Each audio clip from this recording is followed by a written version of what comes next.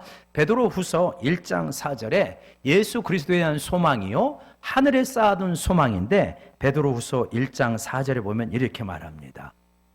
이로써 그 보배롭고 지극히 큰 약속을 우리에게 주사 이 약속으로 말미암아 너희가 정욕 때문에 세상에서 썩어질 것을 피하여 신성한 성품에 참여하는 자가 되게 하셨느니라. 옛날에는 신의 성품에 참여한다 그랬어요. 이게 조금 더 이해가 쉬워요. 우리가 뭐냐? 여러분, 우리 소망은 이게 간단하지 않습니다.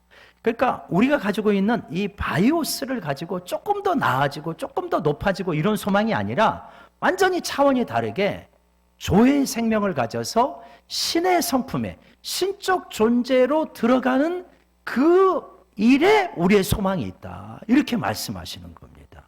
그 비유하자면 C.S. 루이스가 그렇게 비유를 했는데 이렇게 비유를 했어요. 우리는 뭐냐면 양철 병정이라는 거예요. 철로 만든 양철 병정과 같은 것인데 어렸을 때 양철 병정 장난감을 가지고 노는 아이가 뭘 꿈꾸냐면 야 이게 진짜 병정이 되었으면 좋겠다 이렇게 꿈꾸지 않겠습니까? 마치 그와 같다는 거예요. 그런데 양철 병정이 진짜 사람 병정이 되려면 양철을 살로 바꿔야 되잖아요. 그래야 사람 병정이 되잖아요. 근데 양철을 살로 바꾸면 주인이 나를 죽이네, 나를 고통스럽게 하네 이렇게 생각한다. 그래서 고집이 세가지고 진짜 사람 병정이 될 수 있는데 그 길을 가지 아니하고 나는 그냥 양철로 머물러 있을래 라고 하는 사람들이 있다는 거예요. 그게 뭡니까? 신의 생명을 거부하는 자들이에요. 사람으로서 우리를 뭐냐? 신의 성품에 참여하는 자가 만들어가는 과정은 우리의 살을 신적인 것으로 바꾸는 것입니다. 우리의 이기적인 것을 꺾고 부서뜨려서 이타적인 존재, 물질 추구의 삶을 깨뜨려서 영원한 진리를 추구하는 존재로 만드는 과정은 아픔이 있는 거예요. 고난이 있는 것입니다. 어떤 깨어짐이 있는 거예요. 그러한 과정을 통해서 신의 성품에 참여한 자, 조회를 누린 자로 나아가게 되어진다라고 이렇게 말씀하고 있습니다. 여러분, 소망이 없는 상태를 뭐라 그러면 낭망이요, 절망이라고 하잖아요. 근데 제가 절망을 잘 분석해 보니까 이 절망은 우리가 왜 절망을 하냐면 바이오스 세계에서 안 돼가지고 절망하는 경우들이 많습니다. 더 성공하고 싶었는데, 더 풍성해지고 싶었는데, 더 높은 자리에 올라가고 싶었고, 더 좋은 사람을 만나고 싶었는데 낭망. 그래서 이 낭만과 절망이 그럴듯한 것 같지만 아직 우리가 이 세계로 옮겨가지 않아서 그래요. 여러분, 여기서 내가 그럴듯한 사랑을 못하고 좋은 지위를 갖지 못하고 가난하고 병들고 힘들었다 할지라도요, 여러분, 이쪽 세계에 참다운 소망이 있는 자들은 낭망하지 않는 것입니다. 절망하지 않아요. 얼마든지 여러분 여기에 풍성한 삶이 있다라고 이렇게 말씀하고 있습니다. 아까요 우리가 찬양을 했는데 이 찬양 가사가 너무 저는 다가오는 거예요. 뭐라고 그러냐면 날 부르신 뜻 내 생각보다 큽니다. 날 부르신 뜻이 여기서 조금 더 소유 좀 늘려주세요. 이것보다 훨씬 크다는 거예요. 내 경제적 형편 조금만 더 낮게 해주시고 내 지위를 조금만 높게 해주세요. 그것보다 훨씬 크다는 거예요.